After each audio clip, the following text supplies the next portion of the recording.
atheists or Christians? Who has the answer? Have a look at the fascinating thing.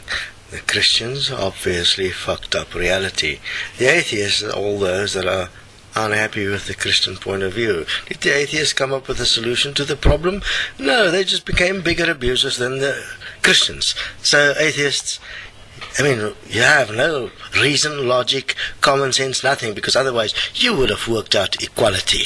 You would have been the ones that is promoting an equal money system. You would have been able to work out the equality equation. But what is an atheist? Just an abuser that didn't get their way when they were Christian. And now they have apparently a right to abuse. Fascinating. Atheists are the greatest fuck-ups that has been kicked out of Christianity by themselves. How fucked up can you be?